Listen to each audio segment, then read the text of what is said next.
What up, Dokkanners? The summon point banners have been updated, so this is a quick reminder to inform you guys that you can now summon on a new version of the summon point banner. This is really not something where it's like, hey, you must summon, hey, you must not summon. It really just depends on your own individual situations, because the ironic catch-22 when it comes to summon point banners is the less you summon throughout the year, the more value you have to gain from these summons. Because when you do your singles, you have a 1 out of however many chance to pull one of the new units.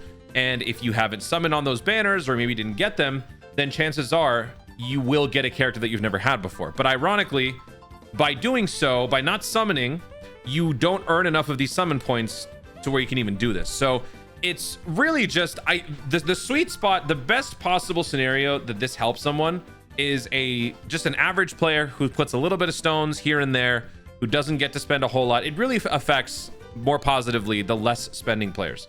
Whales doesn't matter. So there's never a wrong time to summon, but there's also never a right time, because there will always be a better version of the banner, because as time goes on, better units release. At this point in time, Super Saiyan 4 Gogeta is one of the best characters in the game. In a year from now, nobody's gonna care, right? So at that point, that's the new best time to be using summon points. So it really just depends on what you care for, which of the characters on the featured list you could actually use. I would say try to gauge it in the sense like maybe half of the characters are ones that you don't have or you could use more copies of. That's probably a good sign to actually try. Let's do a quick review on how the summon point stuff works. You earn summon points by summoning on banners that notify, hey, you've got an opportunity to earn some summon points. As you earn summon points, you can earn up to 90 through the first 3 multis. Sometimes certain banners will offer 90 more after the discount period is over. The amount may vary depending on the banners, but after you earn 300 points, you can exchange these for one of these special Dokkan Festival tickets or one of these Legendary Summon Carnival tickets. And with those tickets, you can then do a single summon on the banners. So recently they announced that a change was going to be happening on November 28th. It is now, in fact, November 28th. So this is the first version of the summon point banner. This was back in May, whenever the hell it was. Before, this was what the old version was. The newest characters were Golden Week. The oldest characters were the Dokkan Festival after Worldwide 2024, with the 10th anniversaries in the middle. Now, the new version of the banner is this, where now the 10th anniversary units have essentially been phased out. So we just hit the cutoff, the first Dokkan Festival after the 10th anniversary, which we call it the 10th anniversary EX, but it's just a Dokkan Festival. That's the first one, that's the oldest one. And now the latest one is the STR Bebe. So more new characters, more characters that you might not have potentially picked up, but more importantly, GDC is now front and center here. So what will likely happen is on the next version of the summon point banner, we'll probably see the GDC units be the oldest characters, and then we'll have newer units show up afterwards. This new iteration of the banner is going to stick around until, it says here, until March 5th. So after the 10th anniversary is over, and when we're in the year 2026's equivalent of this, that's when the newest version of this summon point banner will release. So we probably won't have the 11th anniversary. No, maybe we will. I don't know. But this is what it looks like now. Is this enough for you to summon? I would say it's a pretty stacked collection of talent, right?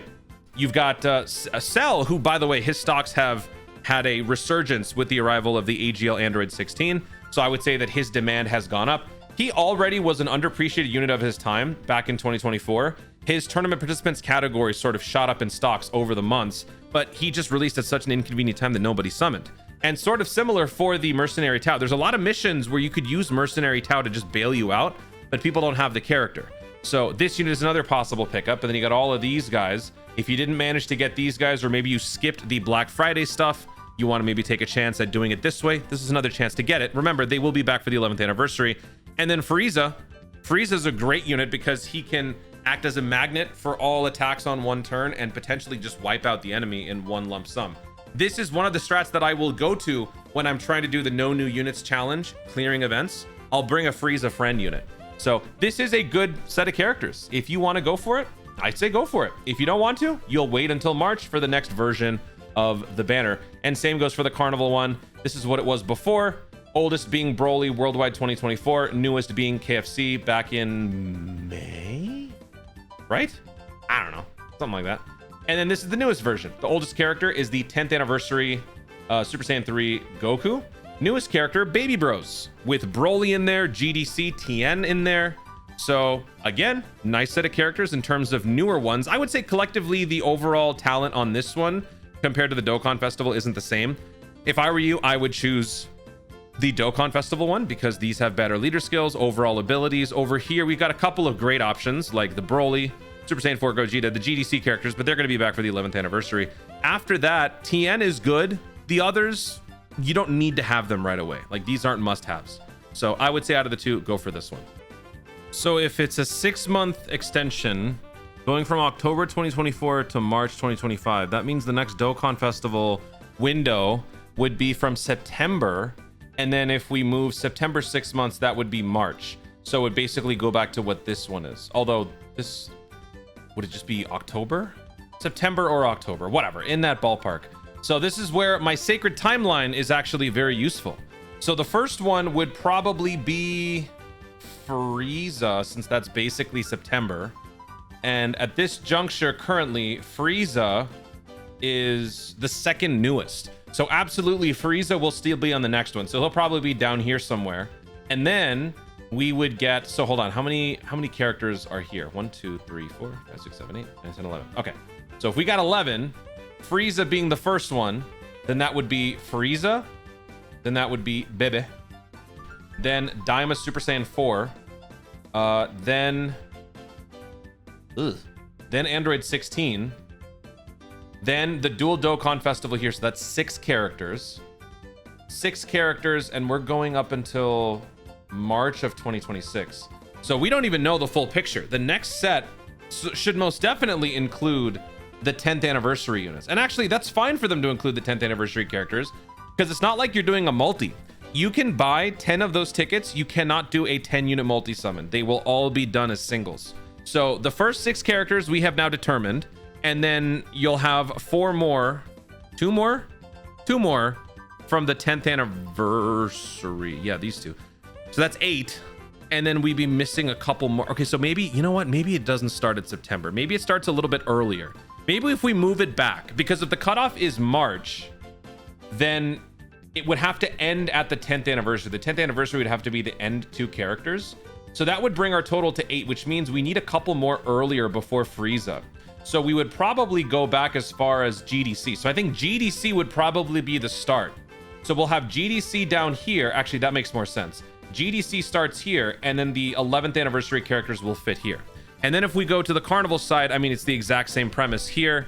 It was first October 2024 to early May 2025. Then we have now gone to February 2025 to October. So if we do another 6 months, we go back to August. So let's go back and start at August.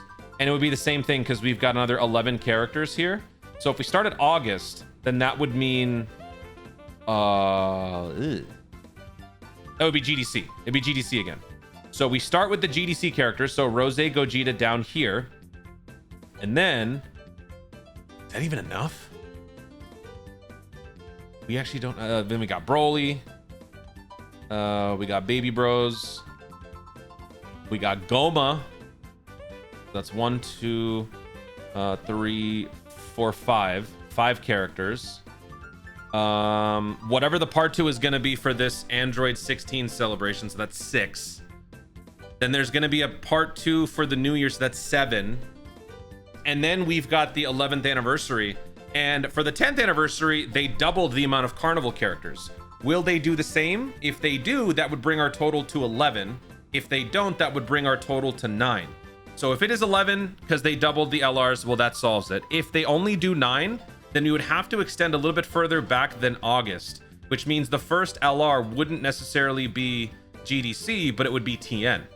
And does Tien work? Tien is kind of positioned in the same place that the GDC was. So I think we could probably start with Tien. Tien's starting point is July. So I'm going to say my prediction is going to be from July. Oh, until May. Wait, May 2026? That's not possible. Yeah, it's all kinds of screwed up. So forget this part. This is just my projections. Ignore that. But I would say probably starting from July will be the next one. Anyway, the point of this is to say the window is always shifting. There's no right time. Summon whenever you want. Don't summon. The only reason why I never do a summon is simply because I just want to keep track of how many summon points we can earn maximum up until that point. So as of right now, I have been earning summon points regularly on every single banner. And at the moment I hope I'm right, I have 1,440 summon points. So I don't think I'm missing anything, but with that amount, I'm able to buy up to 4 tickets. I have not spent any of them. So let that be a barometer for you. All right, I'm done. Guys, thank you so much for watching. If you enjoyed the video, be sure to like down below. Let in the comments your thoughts on the summon point, the newest version of it anyway. Are you guys going to be using your summon points to summon? What character or characters did you get? What are your thoughts on this ever-evolving new system that we have? Do you like it? Has it been helpful for you? Or has it been a complete waste? Let me know your thoughts overall in the comments down below. Also, be sure to subscribe for more Dokkan content in the future and click the notification bell so that you let YouTube know you want to see more of my stuff. Do it. Thanks again. Stay tuned. And ours, remember to Dokkan responsibly.